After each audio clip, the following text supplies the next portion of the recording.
So, as I am the last speaker, I really want you to pay attention for a bit because it will be concise, really. So, one day I really sat down and really thought of myself, well, we are living in funny times, don't we? I mean, we have been breaking records in terms of anti-eco-friendliness all over the place. Take, for example, the developing countries, where we have high levels of CO2 emission, yep? So there, it feels like a big fog had overcast the city, the whole entire city, but it's really not the fog itself, but rather the array of pollutants that have swept away the whole city, yep? And you know what I mean. When your vision is completely obfuscated to such an extent where you can barely see the sky and the clouds and the sun out there.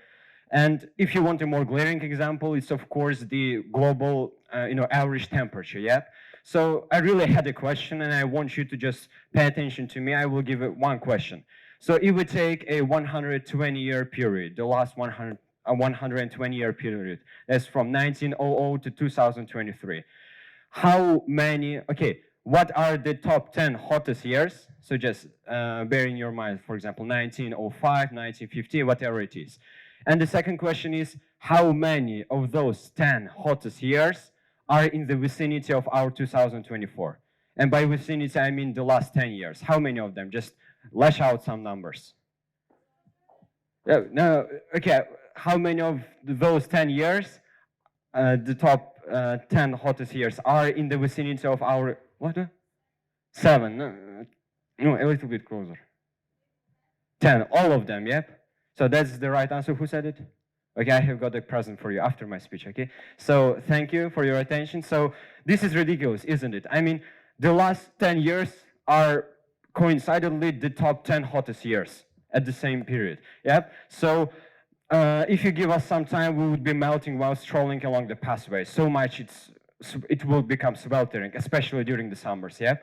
So at this day and age, of course, it's a prerequisite for human faculty to really sit down and think through all of the causes and maybe some of the solutions for this problem, yeah? And I really sat down one day and thought of myself, okay, brainstorming, and voila, I got the answer. That's the economy we should blame for all of the unpleasant conditions. And if there happen to be some economists in this room, I really think that it really blows your mind because how the economy can be a problem. But let me explain. Everything is driven by economy, yep? For example, if you want a new iPhone, for example, not iPhone, just any phone, basically, they will deliver it after some, after an extended period of time, but they will deliver it. Everything depends on your urge, on your needs. And this is basically what we have adopted. That's the linear economy, which I will explain you further.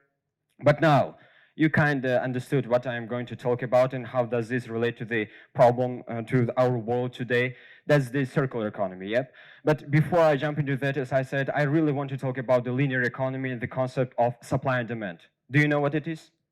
Supply and demand, yeah. It's where, for example, our own needs, yeah, the customer's need, really kind of curates what's produced, what's going to be released, and so on. And this is a good concept. I mean, I love it. Whatever I want, the products, the manufacturers deliver it. If I want a new flavor of some beverage, they will produce it right off the bat. That's great. I mean, I can't say anything about it. But the problem is we don't really think about the ecology, the biodiversity when we have adopted this model. Because, well, do we really think about what's going to happen to these, plastic bottles, to the crisp packets after they have been used? No, because we actually don't care about anybody other than us, yeah? So, and here comes the circular economy. It's like a remedy for every problem that we have got nowadays. So, the circular economy can be basically described in 3 principles at its core. That's eliminate waste and pollution, circulate the materials and products, and regenerate nature. So these are 3 principles of circular economy. Let me just describe them in a little bit detail. So eliminate waste and pollution. As I said before, do we really care about what happens to the plastic bottles that we use to drink water or to the crisp packets from chips and Pringles? Do we really think about it? No, because, well, as I said, we actually don't care about it. But in the circular economy, what happens is that the circular economy, this mindset, puts a specification on the design. And that is that whatever is produced has to be designed in such a way that it will re-enter the economy. Let me put it simpler. So, for example, we have got some product, and instead of just thinking about, okay, we will distribute it to the customer, then they will use it, then they will throw it away, and God knows what will happen to them. This is the wrong thing to do. What happens is that, for example, the producers will think, okay, I am producing this good, yeah, for customers. What do I want to do? Is that after they have used it, I want to bring it back, basically, to reuse it, maybe to recycle it, whatever they want to do it. But basically, we want to keep it within the economy. So that's one maybe pressure on the producers. The second is about the consumers. Okay, we have got some product, yep, we have used it. We really should think, okay, I will throw it away. What will happen to it? Do you know what happens to your plastic bottles? I guess no, yeah, because they are just end up in landfill and God knows what happens to them. So that's basically a problem. And that's what actually the circular economy tackles, is that we want to ensure that nothing is wasted and everything is maintained within the economy. So this is the first. The second is circulate the materials and products. What means circulate? Do you know what it means?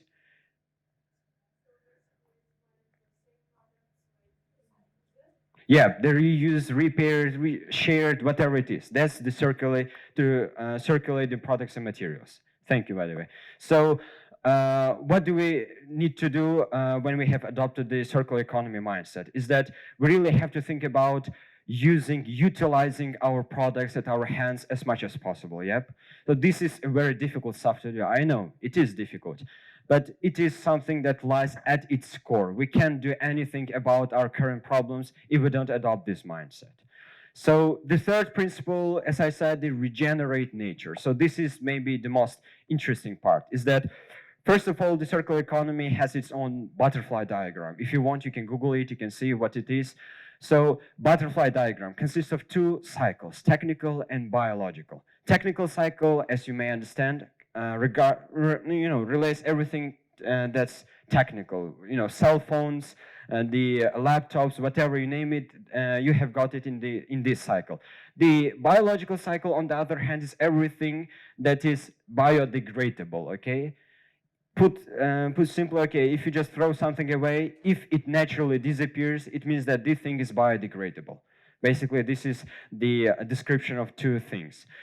So I want to emphasize more on the technical cycle. So in technical cycle, we have got basically four points that we have to consider. That's sharing, repairing, remanufacturing, and recycling. Okay, so for example, take this phone. So I have used it for quite a while. I have got the money to buy a new phone. And what do I do with this phone? Basically, I can share it with my friends, yep, who are in need of it. Or I can give it to somebody whom I don't really know, but but to whom it's more needed than to me, yep. So this is the first thing that I can do. Not throw away, but just give it to somebody who is in need of it. That's sharing part. What if the phone is broken? Let's say the glass is completely scratched. What happens then? You want to repair it, yep. So you go to to anybody who is an expert here and just maybe replace your glass. That's the repairing part. Remanufacturing. When do we deal with remanufacturing? Is when, for example, the internal component of a phone is broken. It's out of, for example, work. It's idle. You can't really use it. And in that case, you go to the manufacturer, give it to them, and say, okay, I have got this stuff broken within my phone. I want it to be remanufactured. So this is what happens in the remanufacturing point. And the last resort is recycling. And by the way, it's not the most advisable thing, because what happens when you are recycling, do you know? Any clues? Well, okay, you recycle this phone. What happens to this phone?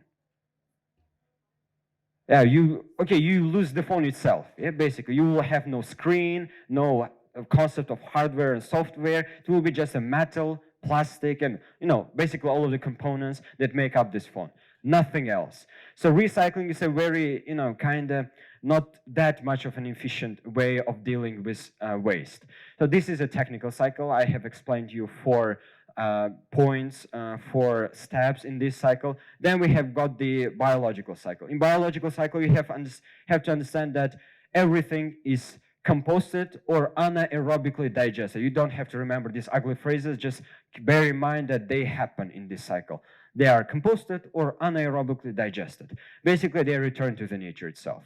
And here I want to just exemplify on the nature itself. So for example, we have trees, yep, they have leaves. When the leaves fall down, what happens to the leaves? Do you know? After some time.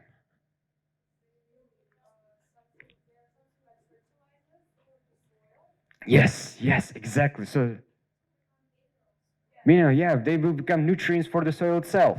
For what? For further growing of grass, for example, yeah, in the soil. So this is what happens in the nature, yeah.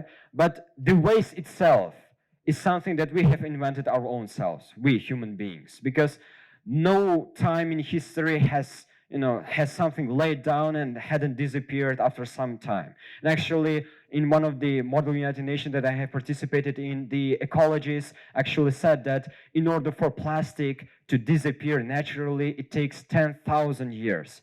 So imagine how much time do we need to wait for plastic that we throw away at streets to be biodegraded by the nature. Yeah, so it doesn't happen with leaves or anything that's natural. Yeah, so that's basically what we have got. And with all that being said, to be honest, I'm not here to preach you, and nor I want to compel you to adopt this concept because, well, that's a hell of a work to adopt it. What I'm doing here is basically I want really to spread awareness among the youth, teenagers, adults, the whole audience, because I feel like the best way we can actually tackle and approach this issue is by spreading awareness. Because as my friend said, unfortunately he's not in this hall, but he said to me that okay, it's good to shoot at the stars, but while you're shooting, you really have to lay the foundation and build up the stairs for it in order for you to become nearer to the stars, and then shoot at them. You will have more chances. So in our case, the stairs are basically the awareness, the scope, I would say, the span of our awareness. How much did I really contribute to the society? This is what our staircase for us.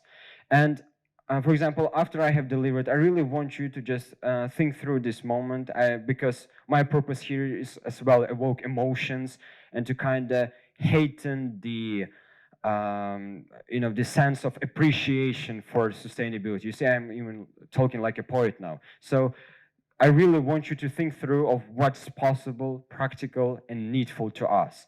And maybe someday in the future, after this speech, we will be able collaboratively tackle the issue, the impeding ecological hazards in our life for the better of ourselves and for the better of our future generation, for God's sake. So thank you for your attention and for the answers that I have got from the audience. Really appreciate your time and energy. Thank you.